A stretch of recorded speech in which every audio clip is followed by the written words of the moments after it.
Ito po yung ilan sa ating mga koleksyon na balisong.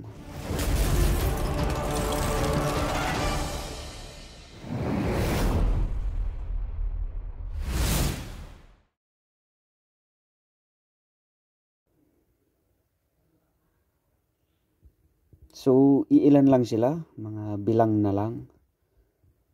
Yung iba na pamigay natin, nabinta yung iba. Ayan, so, pero nagsimula ang pangungulik natin sa balisong dahil dito. Dito po nagsimula. Pangungulik natin ng balisong.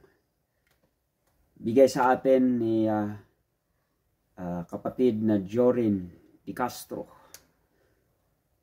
So, dito kami nagsimula during the pandemic.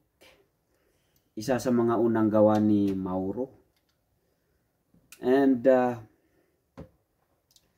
ito yung isa sa sa pinaka maganda na ilan sa pinaka best na balisong sa ating koleksyon. Pakita lang ako ng 3 o 4 lang siguro. Ito yung isa. Isa rin ito sa unang gawa ni Tidibor na balisong. So, 29 inches. Yan po. Kikil yung blade niya. Yan. Isa sa mga unang gawa ni Tidibor ito. Kung hindi ako nagkakamali, nasa 2019 ito. Gawa nung 2019. Tapos, isa rin yung isa sa mga gawa ni Danilo Timpra. Ganda nito. Medyo may kabigatan lang talaga siya, pero isa sa pinakamaganda na balisong sa ating koleksyon. Danilo Timpra. DT yan. So, maganda siya. And pangatlo na ipapakita natin is ito naman ay gawa pa rin ni Mauro. Busisi balisong. Isa sa Busisi balisong natin. Maganda siya. Combination niya kasi usa yung scale tapos agila pa siya. And then Busisi pa. So all in one ito. All in one. Kakaiba pa yung profile niya. Actually may may leader pouch gawa ni Fidel Joaquin. Yan, so Jacquio leaders.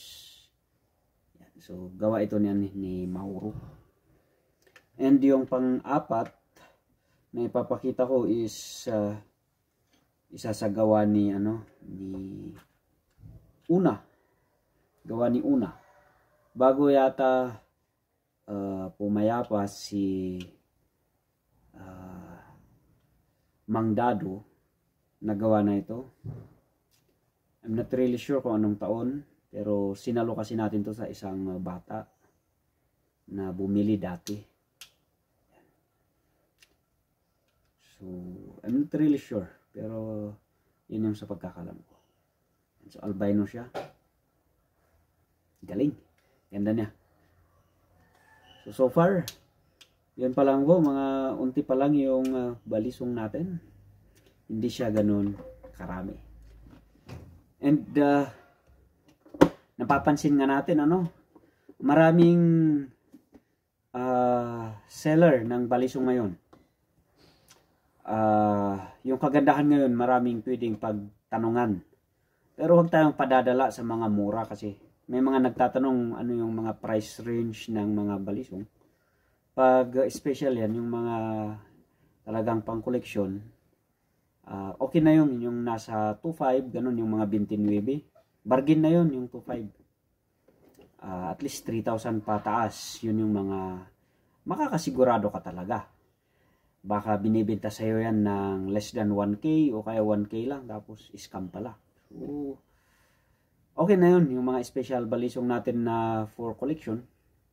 Okay na yun, yung mga 3,000 pataas na presyo.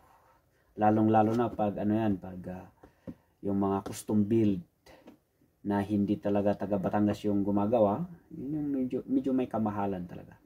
Sa Batangas, makakakuha naman tayo ng medyo mura na quality talaga.